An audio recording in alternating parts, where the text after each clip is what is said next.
It is on a Monday, the 4th of September 2023. Good evening and welcome to Imani Television, your premier source for inspiration and uplifting Christian content. As a beacon of faith and hope, Imani Television brings you a diverse range of programming designed to nourish your spirit and strengthen your connection with God.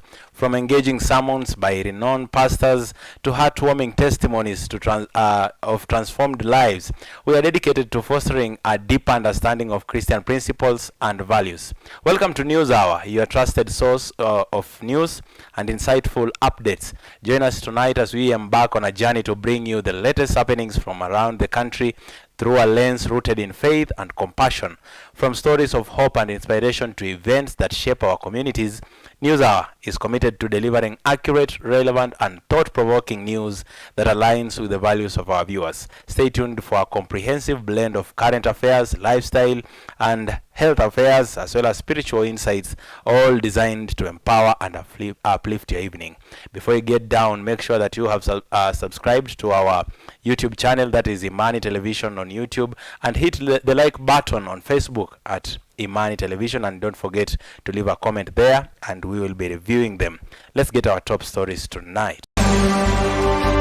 For a very long time we have looked at this as a problem. It is time we flipped and looked at it from the other side. There are opportunities, immense opportunities as well. You heard a mention of about 121 million. This market has to become a market in the billions in order to work effectively. And for that, we need to ensure the environmental integrity of this market.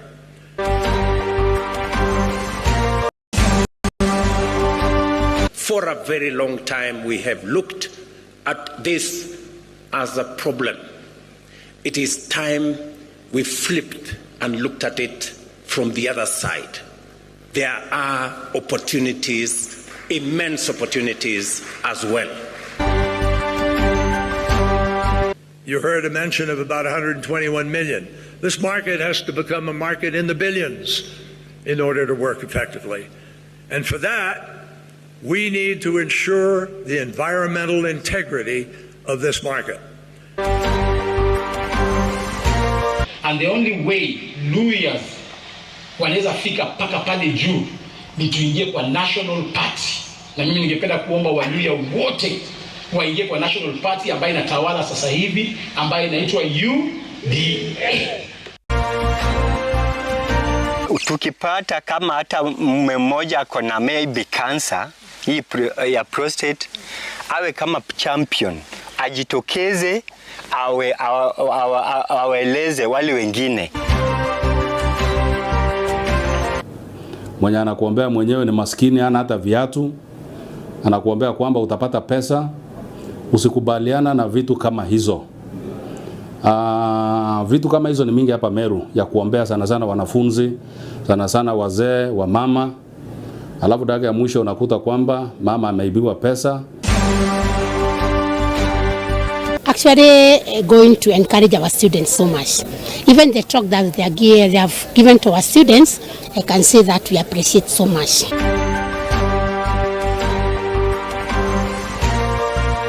So there are other complications that come with aging. One of them is that you have seen that they're actually prone or they're at high risk of contracting what you call the non-communicable diseases. Conditions like high blood pressure, diabetes.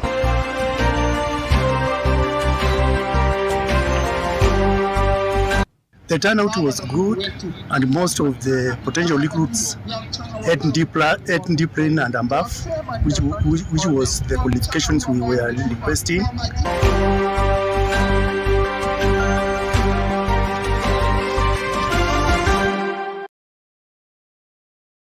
All right, welcome to the broadcast. My name is BARASA SAENYI. Our sign language interpreter is Phyllis Mirikwa Arunga. Now, President William Ruto today officially launched the inaugural Africa Climate Summit ASCS at the Kenyatta International Convention Center. In his opening remarks, President Ruto emphasized that Africa plays a pivotal role in accelerating the decarbonization of the global economy. He emphasized the value of international partnerships dedicated to fostering African prosperity, fostering inclusive growth, and ensuring the sustainability of our planet for all. Furthermore, he called for a departure from the conventional North versus South narrative in climate change discussions. Instead, he urged all stakeholders present to join forces in collectively addressing the climate crisis, highlighting the necessity for unified action.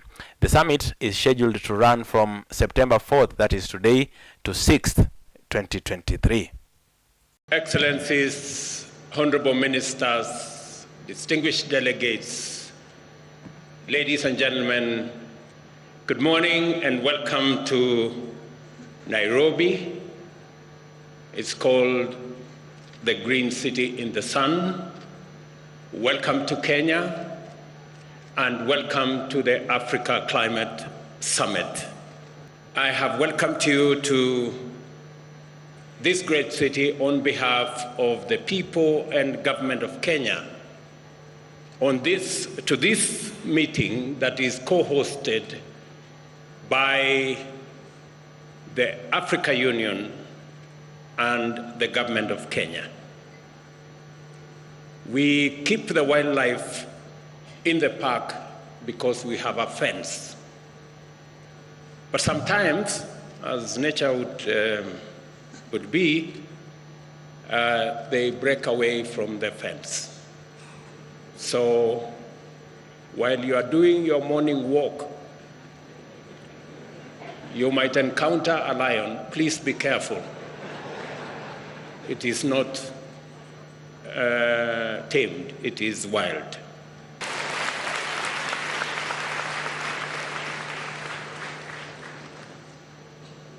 I welcome all the delegates who responded positively to Africa's call to gather at this inaugural Africa Summit.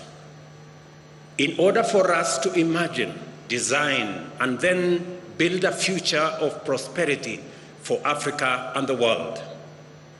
You have just stepped into, let me take that again. You have not just stepped into a conference hall. You have entered the future, a future ripe with potential, driven by global partnerships committed to African prosperity, inclusive growth, and a livable planet for all of us. Clearly, therefore, this is no ordinary summit. We are not here just to talk about Africa or climate change in the usual way, which often accentuates our divisions. You all remember the North versus South, developed versus developing, polluters versus victims, and the whole of that conversation. Excellencies, honorable ministers, distinguished delegates, ladies and gentlemen, good morning. All right, we are taking a simple short break here due to some technical errors, but we'll be back with much more news on our bulletin tonight. Don't go too far.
Welcome to Imani Guest Houses, your perfect home away from home. Our spacious guest rooms are designed to provide you with ultimate comfort and relaxation, complete with hot showers and free Wi-Fi. Enjoy mouth-watering meals served in our charming dining area with friendly staff at your service. Rest assured that your vehicle is safe and secure with our ample on-site parking space. Unwind in the serene outdoor terrace while enjoying the scenic surrounding, and our friendly staff is always on hand to ensure your stay is nothing short of amazing. Located along Webuye Kitale Road opposite St. Joseph's Boys High School and 1 kilometer from the Kitale Airstrip, it is uniquely located at Imani Radio Ministry Campus near the airstrip and highway. Contact us on 0796 035561 or 0713 093354. Book your stay at Imani Guest Houses today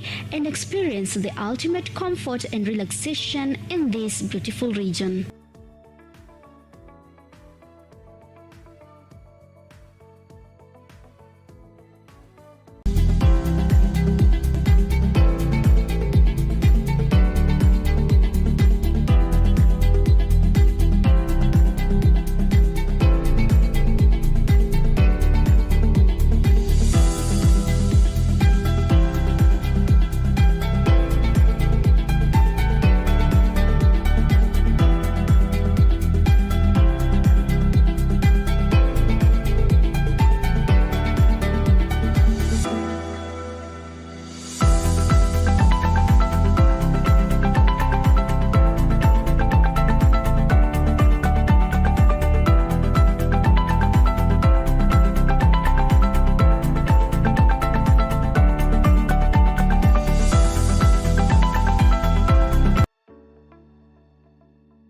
Welcome to Imani Guest Houses, your perfect home away from home. Our spacious guest rooms are designed to provide you with ultimate comfort and relaxation, complete with hot showers and free Wi-Fi. Enjoy mouth-watering meals served in our charming dining area with friendly staff at your service. Rest assured that your vehicle is safe and secure with our ample on-site parking space. Unwind in the serene outdoor terrace while enjoying the scenic surrounding, and our friendly staff is always on hand to ensure your stay is nothing short of amazing. Located along Webuye Kitale Road opposite St. Joseph's Boys High School and 1 kilometer from the Kitale Airstrip, it is uniquely located at Imani Radio Ministry Campus near the airstrip and highway. Contact us on 0796 035561 or 0713 093354. Book your stay at Imani Guest Houses today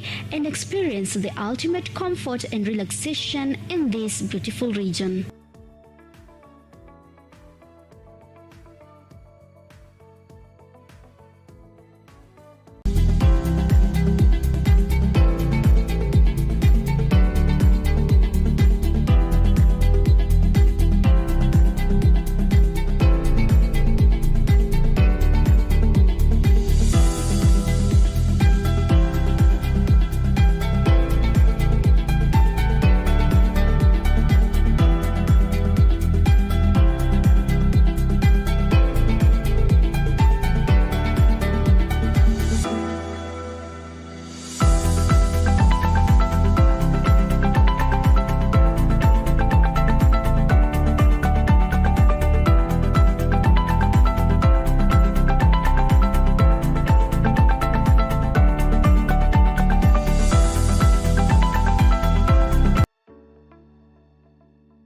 Welcome to Imani Guest Houses, your perfect home.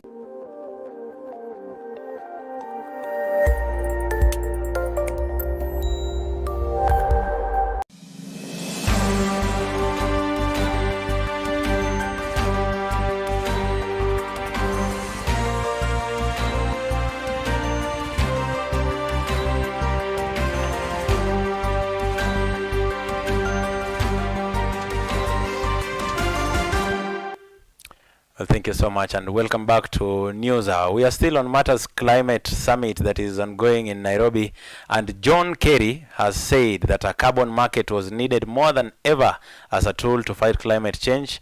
Kerry spoke at the ongoing Africa Climatic Summit, where leaders are pushing market-based financing instruments such as carbon credits in a bid to mobilize funding that they say has been slow to arrive from rich world donors. Let's watch. I think Africa can benefit and the global south can benefit only if the carbon market grows. It's got to grow. You heard a mention of about 121 million. This market has to become a market in the billions in order to work effectively. And for that, we need to ensure the environmental integrity of this market. This is critical, not only to protect the climate, but also to create a thriving market, because people won't take the risk either of getting involved in a market that doesn't have the right standards and guidelines. Now, the UDA Secretary General Cleophas Malala has reignited calls for ANC and Ford Kenya to dissolve and join UDA. Malala says the dissolution of the parties will make UDA the formidable force in the 2027 elections. He spoke in Kakamega, where he received former Bungoma Governor Wycliffe Wangamati to UDA following his defection from DAP to UDA. ANC has maintained that it will not and it is not going to dissolve and join UDA. Let's watch. Na unajua tumedanganya community yetu for a very long time. That is why hatujai fika kwa urais. Tumedanganywa tu tukifika kwa siasa tunasema share ni share. Alafu mnazama. End result ni kwamba mtu mmoja ama watu wawili wanafaidika, the entire community inazama. This time round, we must prioritize our community. We must be strategic. And the only way lawyers wanaweza fika paka pale juu ni tuingie kwa national party. Na mimi ningependa kuomba Waluya wote waingie kwa national party ambayo inatawala sasa hivi, ambayo inaitwa Now, Kenya Defence Forces recruitment continued for the second week. In Molo, over 800 youth stand up in Molo Stadium for the exercise.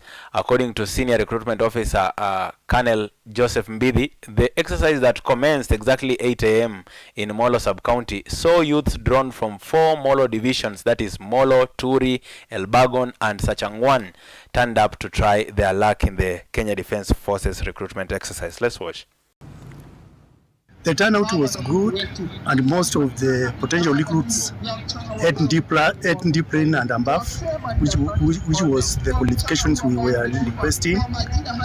And also, the challenge we realized was was more concerned about the potential recruits from other districts coming here. That is from other counties coming here.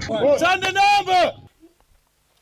Now, we're still moving forward, and a group of more than 60 students coming from different colleges within Homa Bay County have launched a campaign with the primary objective of addressing the problem of teenage pregnancies. They are convinced that this initiative will contribute positively to the enhancement of educational standards in the region. At the official launch of the association, known as the Homa Bay University Association, that is HUSA, these students placed a strong emphasis on the issue of teenage pregnancies, recognizing its substantial impact on education within the county. Let's watch. We want to encourage especially our girls. We find that our girls are still suffering from stigmatization because of their periods. And in the recent past, Homa Bay County has been ranked the #1 in teenage pregnancies. So we want to encourage our girls that despite having getting pregnant while still schooling, they can still go back to school and continue with their education. There'll be a mentorship program that will be encouraging them to focus on their studies. Therefore, as the fraternity of students who are at the university as we speak, I wish to encourage you that this is a very good move that is going to make it very clear to the people of Homa Bay and any other part of the country that we are focused in reorganizing, redefining and re-establishing our place as students who are pursuing better education, and also who want to ensure that at the end of it all, we know where we all come from and the reason why we have all gone to the university. And to come back to empower our region, and to empower our villages, and to empower our homes. Is because as a county, we are seeing that we have a loophole in maybe concerning addressing matters, comrade, and when we have this association, it is going to bring changes to comrades who are suffering silently. So this HUSA is now, and school-going youths in the country are required to be disciplined in order to achieve their life goals. Addressing the youth, experts and counselors from Nyahururu town in Laikipia County have urged the students to stop using drugs because they affect their lives. They have been urged also further to embrace use of their skills and talent in activities that can benefit them, such as arts, sports, and other talents. Let's watch. We have talked to our students a lot about discipline, about self-awareness, about taking care of themselves, especially now the girl child, that they should know how to take care and run away from getting pregnancy. Talk to the boys about not using drugs and not and being good boys, disciplined boys, so that their future can be good and also so that they can perform well. And I appreciate them so much because every time we receive visitors, our students are normally very, very happy and they are very appreciative. We also appreciate whatever they have given us, the sanitary towels and the soap for the boys. And our students, on behalf of our students, I'm saying thank you very much. It is actually going to encourage our students so much.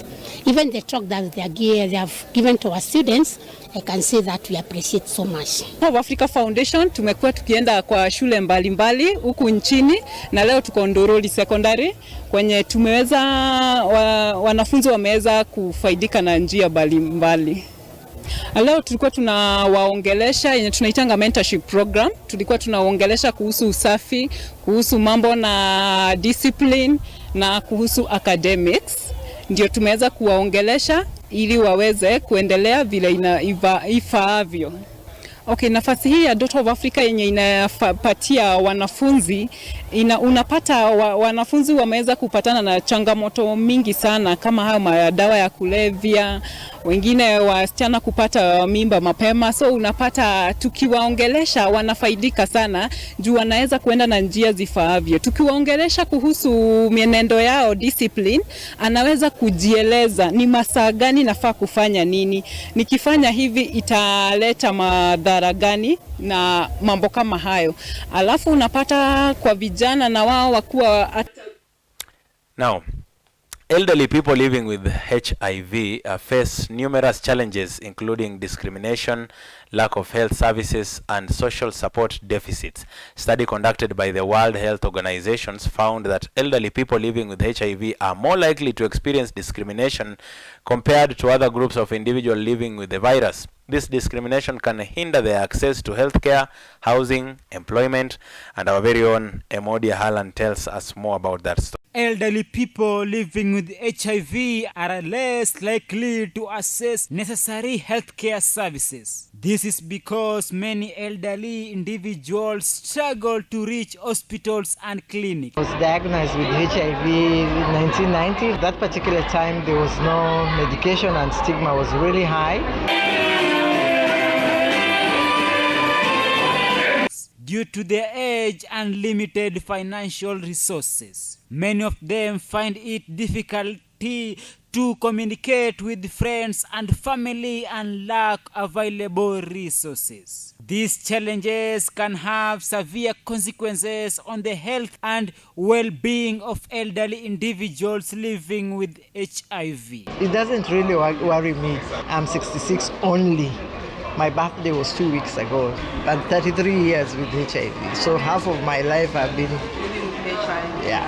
They may have higher risk of developing chronic diseases such as diabetes and hypertension, and may also have a lower life expectancy. Several steps can be taken to improve the lives of elderly people living with HIV. Dawa ilikuwa inaonekana Nyeri.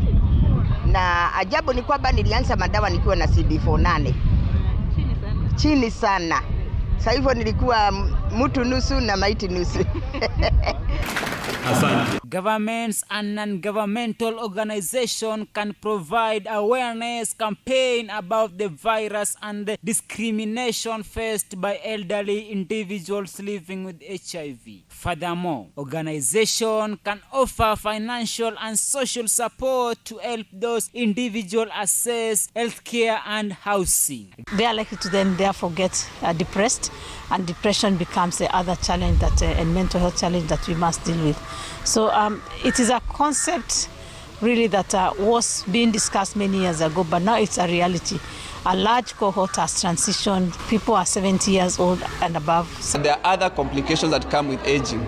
One of them is that you have seen that they're actually prone or they're at high risk of contracting what you call the non-communicable diseases.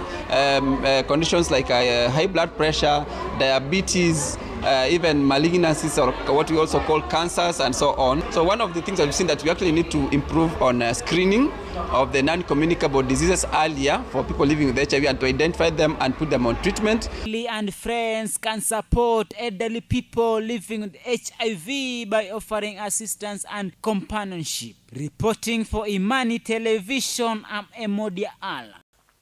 Still on matters health, as Kenya continues to come up with ways of reducing cases of cervical cancer by the year 2030, a new proposal has emerged to vaccinate youth under the age of 15 years against human papillomavirus, that is HPV.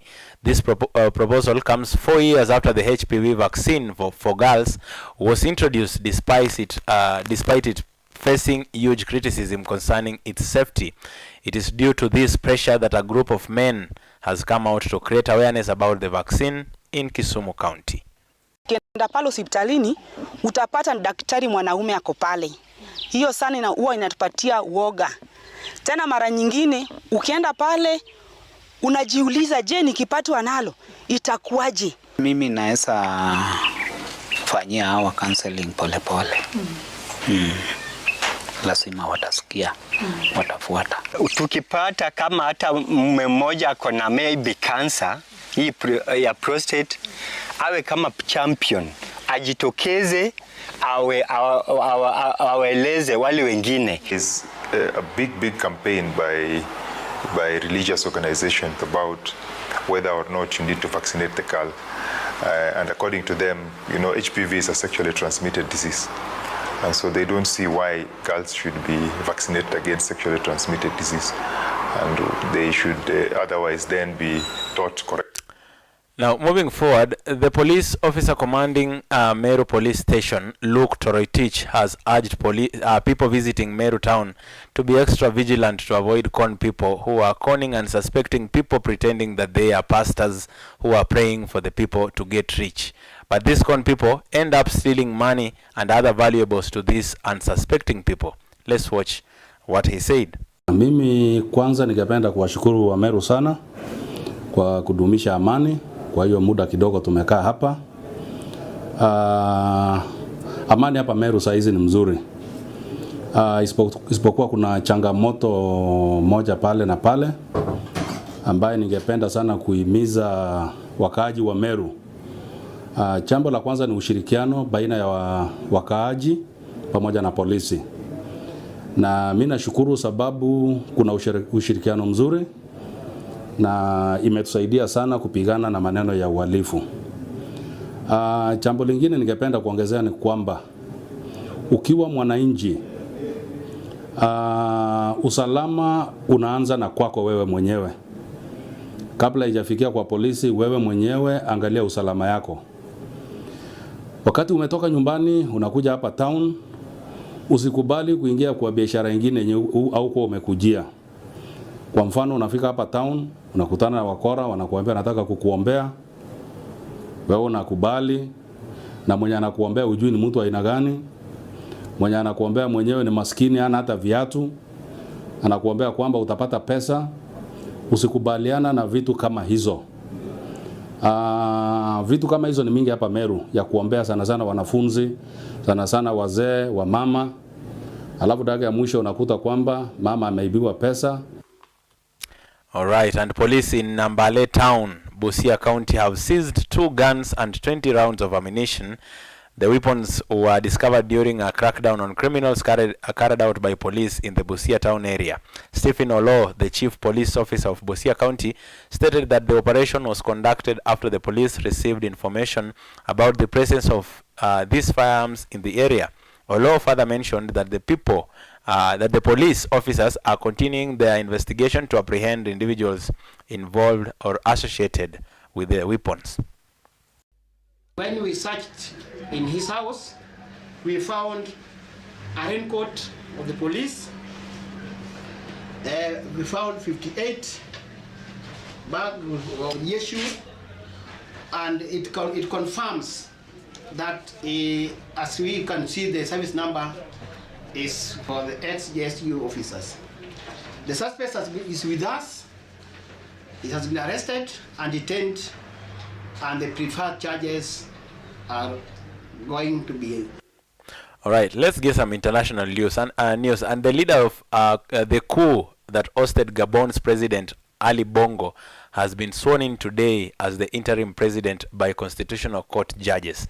The ceremony, televised earlier today, was designed to solidify the junta's grip on power. General Brice Oligui Nguema was given a standing ovation by an audience of military, as you can see the images on your screen, by military officers and officials as he arrived for the ceremony. And again, just after he was sworn in, supporters of the new military leadership attended the ceremony. Former ministers from the ousted government also showed up, but were booed by a crowd of the junta supporters.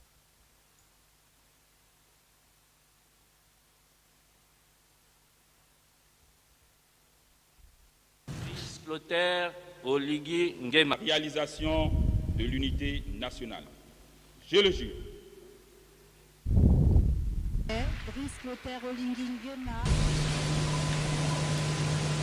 L'on serait à même cap.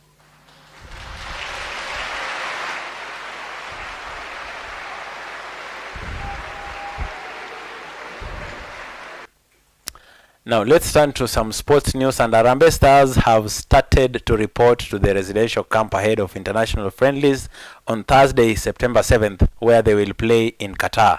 Players started arriving from Sunday morning, with those who play their trade abroad expected to report today. And as for the images that you can see on your screen, among the early arrivals on Sunday morning were local-based players. They will later jet back to Nairobi to take on neighbors South Sudan 5 days later on September 12th. These international friendlies are a great way for the Stars to gauge themselves and gear up for the 2024 Africa Cup of Nations in Ivory Coast and the 2026 World Cup qualifiers. Kenya is drawn in Group F against Seychelles, Burundi, Gambia, Gabon, and Cote d'Ivoire. The team kicked off the qualifiers away to Gabon and Seychelles on November 13th and 20th, respectively. All right, thank you so much for tuning in to Imani Television's News Hour, your source for timely and insightful news coverage. As we conclude this segment, we encourage you to stay connected with us, seeking truth, hope, and inspiration in every aspect of your life.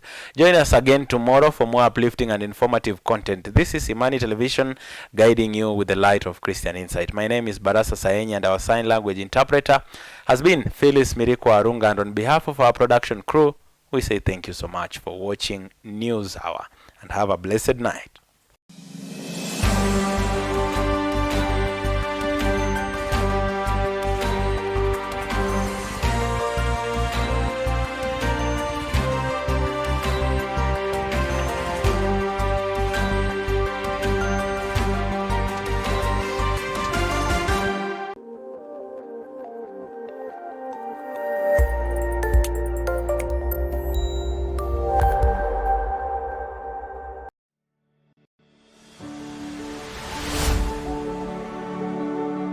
Why are you stressed out?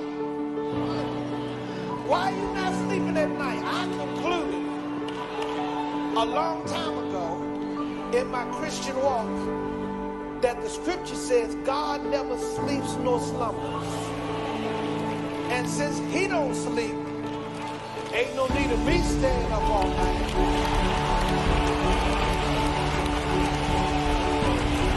Somebody look at your neighbor and say, I'm gonna go ahead to bed and see how God gonna work it out. He might have it all fixed by the time I get up in the morning. I can't change it. I can't fix it. I can't turn it around. But the God that I serve sure can.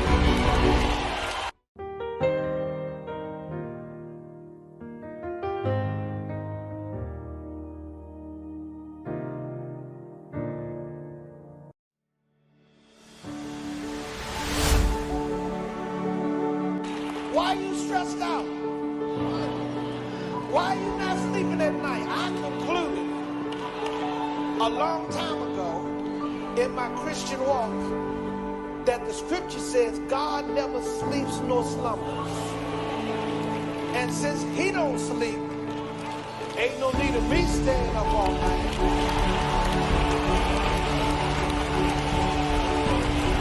Somebody look at your neighbor and say, I'm gonna go ahead to bed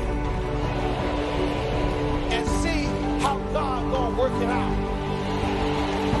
He might have it all fixed by the time I get up in